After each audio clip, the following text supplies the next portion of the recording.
Are you a lifelong fan of General Hospital?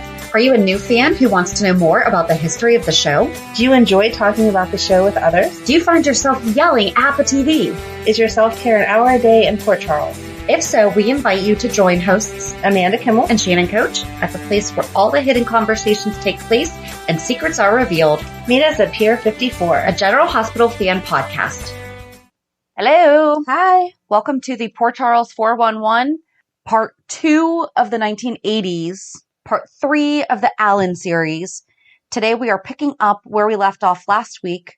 Last week we ended 1982. So on Monday's episode, when we announced what we were doing this week, we got those dates wrong because we had initially wanted to do the first half of the 80s and then the second half of the 80s. He was really busy in the beginning of the 80s. He was. I feel like we'll make up for it in the end, though, because towards the end of the 80s, I don't think he was quite as busy. Yeah. So today we're going to pick up in 1983 and see where it takes us. Yay. So last week we ended with AJ had just been born. No. Susan had just had Jason. Yes. Recently. So at the beginning of January is when Jimmy Lee Holt had showed up and Alan saw that birthmark that identified him as a Quartermaine. Mm-hmm. And you can go listen to all that fun stuff on our episode about Jimmy Lee. Then Monica, Alan, and Edward are puzzled to receive an invitation for a meeting with Susan at the cottage. The cues arrived at Susan's and she dropped a bombshell just as Jimmy Lee showed up too. Susan tells them that Lila is living a bigamist marriage to Edward. She never divorced Crane Tolliver, and poor Lila nearly faints. And again, this is a lot of the stuff that we talked about with Jimmy Lee, but Monica finds Alan with his gun and she orders him to put it away. And Lila, Edward, and Monica hire a PI to find Crane Tolliver. And in February is when everyone wishes that Susan was dead because she was blackmailing them. And she had like this 10 p.m. deadline with the Quartermaines that they had to give her money or she was going to tell everybody. So Monica, Alan, and Edward all sneak away for a few hours on their own, and Grant arrived and he had just missed all three of them. Rick sees Alan departing the ER at 8:50, and while Susan draws a bath, Heather slips into the cottage and goes upstairs. Sensing someone is behind her, Susan turns around. A shot rings out and Susan is dead. Rick and Leslie and Alice are at Kelly's discussing Susan's state of mind because she was definitely going down a really dark path. And Heather runs downstairs, dropping her purse, and she retrieves everything but her lipstick that fell into the corner. Edward, Alan, and Monica sneak back into the mansion separately, and Jackie Templeton arrives. We also talked about this when we talked about Jackie. Yes. So we're not going to go into full Susan Moore murder, but the Quartermaines arrive shortly after, and Alan notices his gun, the one that Monica got all mad about, is on the floor. Alan and Monica are in bed discussing Susan's murder. So again, I forgot to mention this before. I just used Curly Q Girl to do a lot of this because there wasn't a whole lot of dated things, and I would have had to have been watching the entire Susan Moore murder just to pick out this, and I want to. But that's not where we are now. Can't do it right now, no. Alan, Monica, and Edward are all jumpy waiting for their time. The cops will find the murder weapon was Alan's gun. And eavesdropping, Heather overhears Ramsey say to Robert that it was Alan's gun found by the body. And Robert grills Alan. And then Robert shocks Alan with the news that his gun was the one that was used to kill Susan. Do you think that's why Heather doesn't wear a lot of makeup? She doesn't want to lose another lipstick too when she's killing people? Maybe. She's never all dolled up. I mean, she always looks good, but she's never all whatever. Yeah. Learn from your past murders. Don't take the lipstick. But she's not the one who did it. But I'm sure somewhere in here she's accused of it because I'm of sure. lipstick. So we'll have to just do that whole thing. That was like Clue. Yes. Yes. Let's play Clue. Stella tells Robert that Scotty had access to Alan's gun when he came to the mansion, and Holly is helping Robert with the case. Robert was impressed with her keen observations, and Alan, Edward, and Monica bicker over who shot Susan. So they all thought that each other was guilty. I love that that's the kind of family they are, though. It's not... They're like, we know one of you did it. None of us did it. It's just, I swear, it's not me. Go ask them. Right. Quartermaines were besieged by reporters and finally agreed to grant Jackie the exclusive. Confronting Alan with questions like Scotty's murdering Susan, Jackie is handed bland and vague answers. Robert later grills them, but again gets the runaround, and Heather tells Scotty that the note is missing. What note? And Alan allows Alice to take temporary custody of Jason. Oh. That's not nice. I mean, I guess he it was is. doing what was To best keep him for. safe, but that's still sad. Yeah. All right, so this is March. Alan and Monica are the first to arrive at Robert's. Robert brings up the topic of blackmail, repeating the tale of Lila's affair with Arthur Chesler, which is Tolliver. The cues relate to the personal family issue and say it had nothing to do with the murder. When they leave, Robert activates his computer. I like how that says that. Activates his computer and learns to his astonishment that Lila's married name was Tolliver. And wasn't this in his flat, like his studio apartment? So, like, he had a huge room. I was going to say, it's in the hidden room that they snuck into. Yeah. He tells Ramsey that Lila's marriage to Crane is an open invitation to murder. Dun, dun, dun. Monica is furious to learn from Robert that Heather is accusing her of murder. Like, Monica would never do that. She just has affairs. She doesn't kill people. Not yet.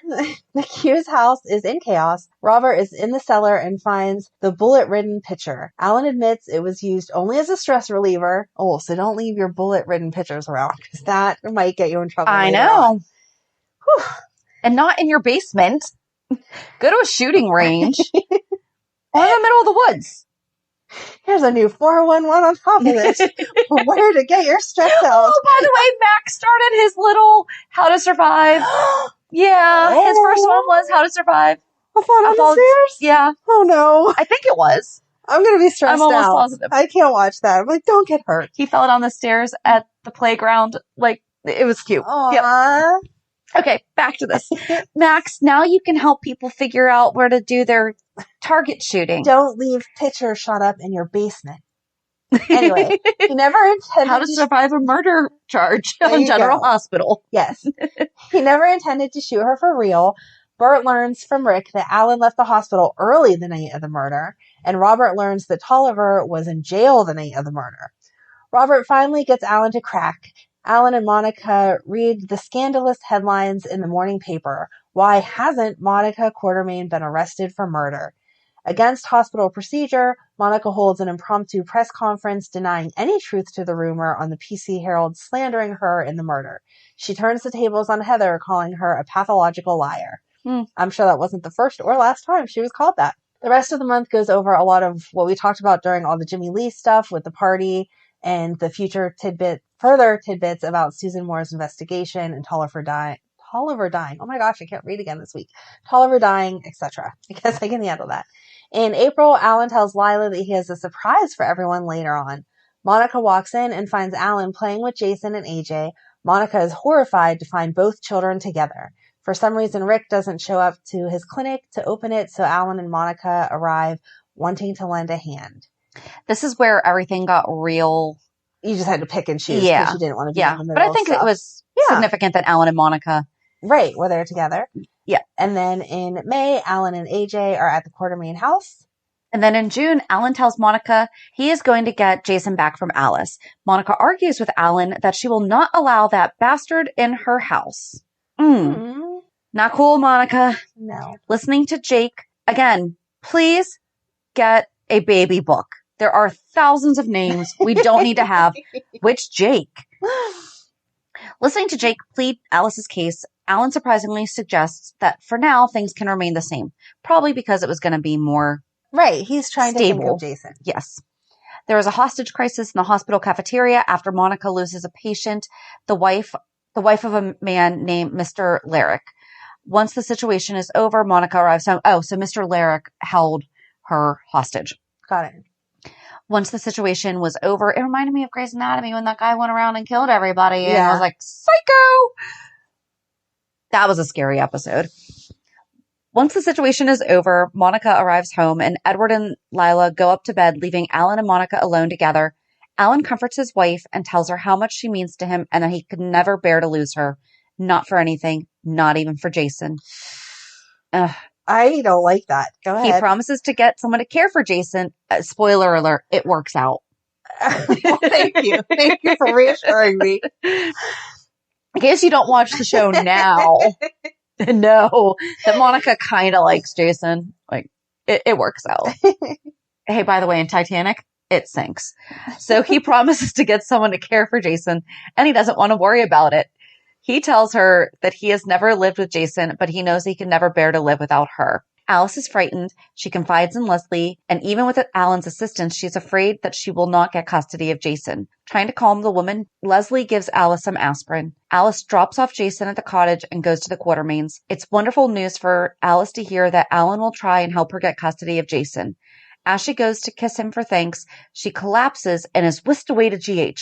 Tracking down Heather in Brock's office, Bobby informs him of Alice's serious condition. And this is when, remember when Jimmy Lee was fighting for custody? Mm-hmm. I think that this was the other side of it. Okay, that makes sense. Scotty joins Heather in her vigil at the hospital. Within hours, Leslie and Alan have to tell Heather the news. Alice has died. She died of a brain aneurysm, and nothing could have prevented it. Stunned, Heather sits by herself and makes up her mind. She will do exactly what her mother would have wanted, to raise Jason herself. Could you imagine if Jason had been raised by Heather Weber? No. Alice had many friends, and a whole group stopped by the cottage after the funeral. At Heather's request, Jake reads Alice's will out loud. Heather wants everyone to know how much her mother loved her. In addition to bequeathing her estate to Heather, Alice requested that her daughter take custody of Jason, if possible. Although Alan finally understands all the reasons why taking an illegitimate child would be unfair to everyone, he and Monica have got to keep that baby out of Heather's clutches. Thank you. Scotty proposes to Heather, but she turns him down because she thinks he just wants her money as he did with Susan Exactly. Moore. Heather's not stupid. Come on. Well, no, she's really not. She's crazy, but she's not stupid. Heather reads a story about kidnapping children and extortion. She gets an idea and begins clipping words out of the magazine. Alan stops by and is worried about the kidnapping threats. Heather has him completely fooled. Monica and Alan argue at the park over his wanting to bring Jason into the mansion. Alan calls Heather and she puts on one of her concerned acts for him. Alan rushes over and Alan wants Heather to move into the gatehouse on the Q property. Ugh. We need to do the residents of the gatehouse. No. Monica is furious with Alan for allowing Heather to live at the gatehouse. And I put together, it's just like how Willow moved to the gatehouse for safety, except for Willow is totally not Heather Weber. That is very true. Alan gets Robert's advice on dealing with the kidnapping threats to Jason. And then in August, Alan plays with Jason as Monica fumes and vows to get rid of Heather. Well, I'm glad she's focusing on Heather now and not Jason. Like, she's Right. not about Heather, not Jason. So in September, Heather has Jimmy Lee babysit Jason. He takes Jason to work with him. Naturally, Heather returns home to find the baby missing just as the welfare worker shows up at the door. I like how naturally. Naturally. Of course, That that's what would happens all happen. the time. Yes. I hate when that Caseworker happens. comes and baby's gone. Yes. It's okay. Just then, Edward and Lila arrive with Alan Jr. in tow. Heather pretends that the child is Jason and wins over the social worker. Alan and Monica are furious to learn of Heather's tricks. Although, I'm sorry, shouldn't a social worker know the difference between a baby and a toddler? I would think so, but I mean, maybe it was a long day. Alan and Monica are stunned to learn from the social worker that Heather was named Jason's foster mother. Later, Heather complains on the phone to Mrs. Bowman regarding that brat, Jason. Alan overhears this and blows up at Heather. Even if she is to be Jason's foster mother, he won't stand for the child's neglect. Heather said that she just got a call from Jeff. Her son, Stephen Lars, is sick with meningitis, and Heather insists on being with her son. Heather decides to leave town to care for her son. Heather calls Jimmy Lee and has him stay with Jason while she is gone. I'm not sure it works that way. Alan is not happy about leaving Jason in Holt's care, but understands she needs to be with her son. I feel like if you agree to be foster parent, you don't just get to hand the kid off to somebody else. Right. But all right. And then in October, Alan and Monica return from a trip to Europe. Alan tells Monica that Heather is not coming back to Port Charles. She is staying in Nevada to care for Stephen Lars. Edward, Alan, Monica, and Jimmy Lee plot to keep the social worker away from Jason. Alan brings Jason home and wants to make it permanent, and Monica will have to just get used to it. Alan and Monica argue over Jason. Monica is on the warpath. She barges into the gatehouse and storms upstairs. Taking all of Jimmy Lee's things, she tosses them all down the stairs. When the social worker shows up and starts to take Alan Jr. away, who she thinks is Jason, because that's who it was last time she was there, Monica tells her she's not going anywhere with her son. Monica has just tossed all of Jimmy Lee's things on the floor and tells him to get out. Urging him to do his worst, Monica throws him out and runs off to get the divorce papers that Tolliver gave him. However, a fire at the university has burned them to ashes. That always happens. I need those papers and fire. But whole boxes of clothing of Sunny's. They are fine in the fires. Okay. Jimmy Lee hid them between the walls. As a result, Jimmy Lee no longer has a hold on the cues. Mm-hmm. And then in December, Amy raves about a new spa being opened in Port Charles. And when looking at the brochures, she notices that they are looking for investors. Alan does not want to invest in a fat farm for a woman that he can't even get into. Quote him. Wow! I know. Again, okay. We're going to chalk this up under... And why did we love Alan? Oh. You will find out in the 90s, we promise. Monica has stars in her eyes over the idea and isn't going to accept no for an answer. Alan is on the phone to discuss the investment opportunity with Edward. Monica thinks that he is going to discuss the health spa, and she interrupts him repeatedly. And when he starts talking about a strip mall in Washington, D.C., she is irate that he didn't present her idea, and they argue about it again. Alan doesn't think it would be a good investment and refuses to consider it. Monica does want to invest and says part of the money they have is hers and she wants a say in how it's invested. He gloats that it is his decision to decide for both of them how it will be invested. Monica insists that she will have a say and she will decide how the money is invested, and she promises him, come hell or high water, they will be investing in the new spa. Team Monica. Yes. Love a spa. Alan checks into the spa and is impressed by what he learns and asks for additional information. Alan listens as Grant tells Brian that he lost his job. As he mentions that, the owner offered him another job at a different pharmacy. Alan rolls his eyes. He then tells Brian that he will have more time now to volunteer, more eye rolling. Alan confronts Grant about turning him down a paying job to do volunteer work. Alan tells him that he isn't in the position to be choosy and he should be grateful for anything that is offered to him. And this was Grant Putnam that was married to Celia. Yes.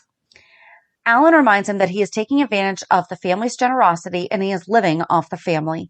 He tells him that the entire family is tired of Grant's mess and the embarrassment he has caused him. Alan tells him that if he had a shred of integrity, he wouldn't continue to live off the Quartermaines. Then Monica nurtures a hungover Alan, and she's very sweet, and he reciprocates and pulls her into his arms to kiss her. Jimmy Lee walks in and laughs. Oh, I think this is remember when I said that Alan got drunk with Jimmy Lee? Oh, okay. And they were drinking. So I think this was it, where Monica nurtures our hungover Alan, and she was very sweet about it. And Jimmy Lee walks in on them and starts laughing because he wasn't expecting to walk in on the battling Quartermaines making out on his couch. Monica is surprised by the sudden camaraderie and bond between Alan and Jimmy Lee. They are very cute together, and as they obviously had a great time on Jimmy Lee's couch the night before, Alan agrees to invest in the spa.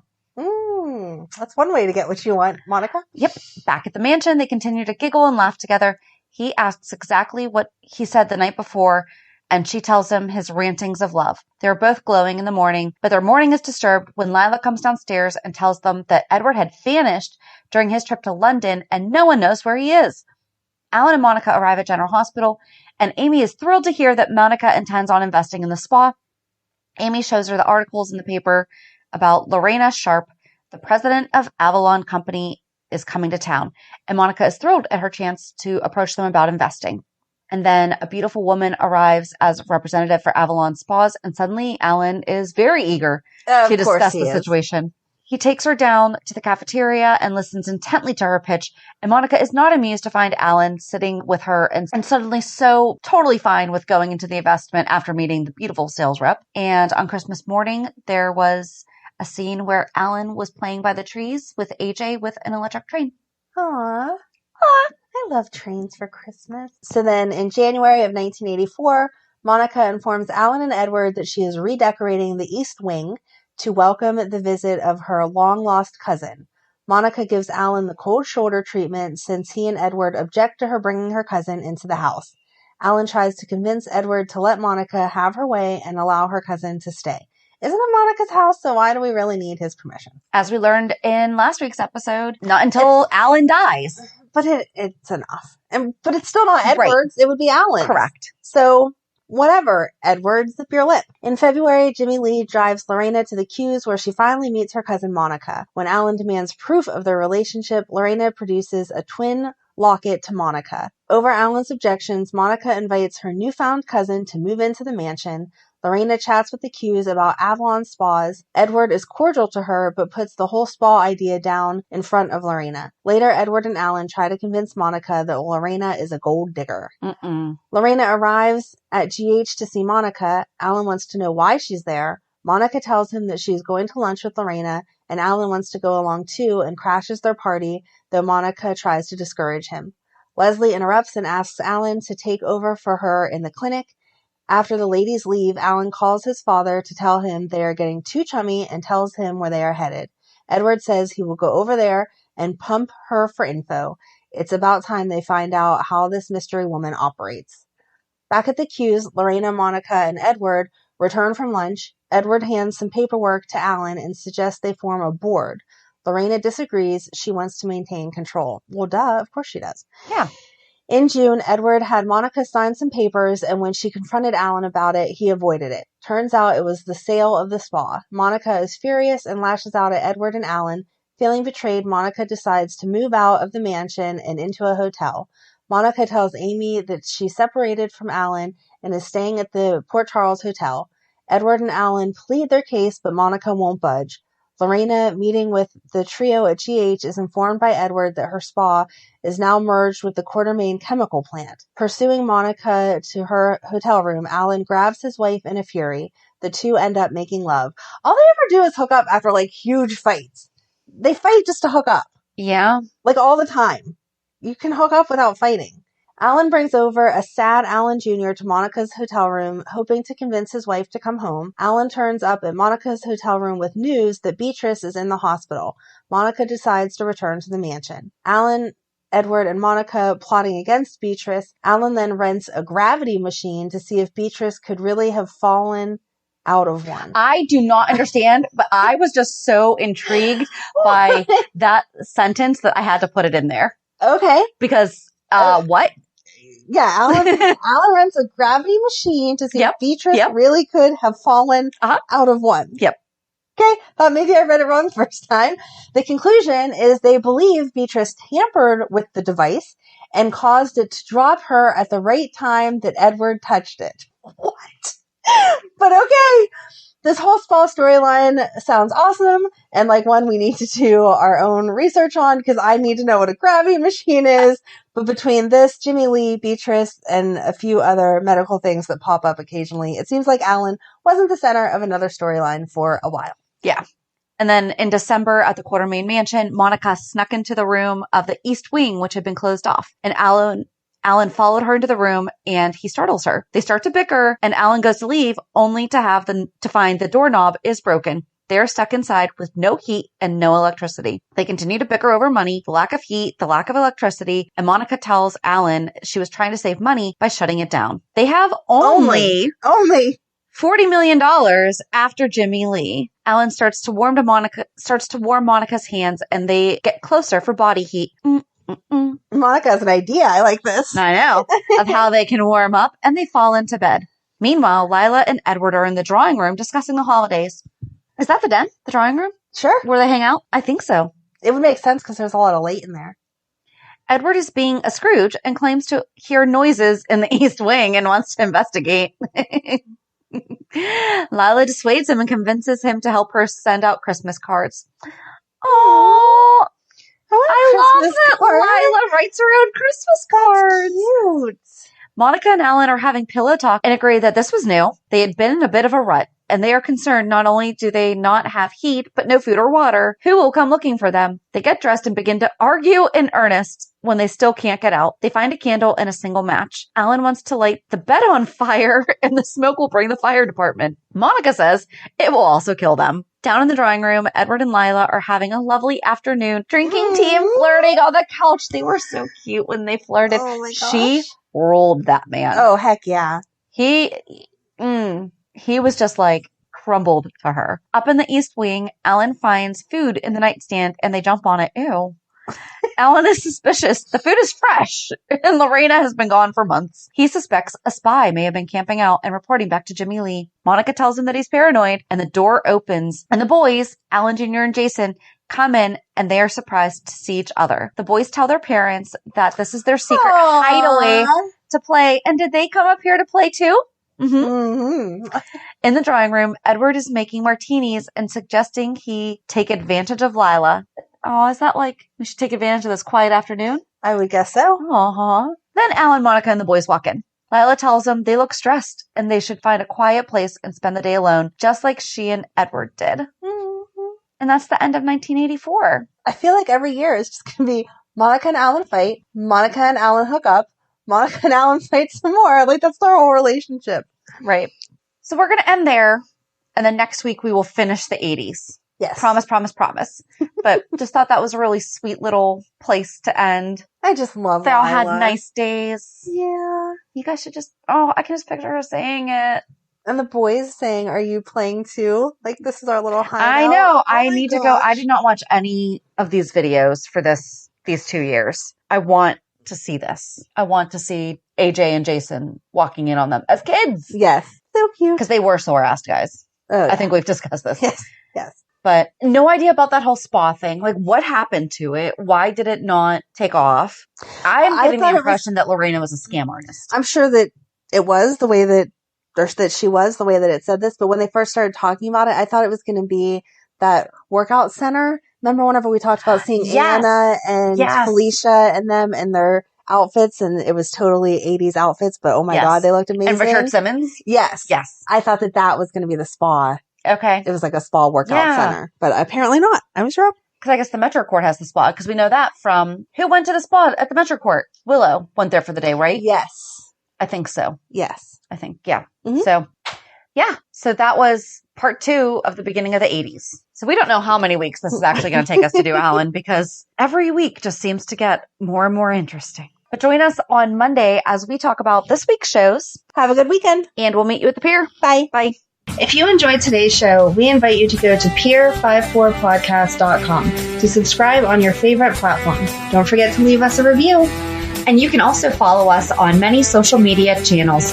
Just search for Pier 54 Podcast. Also, we are not perfect, so if there is something that we missed or messed up, just let us know by emailing us at pier54podcast@gmail.com.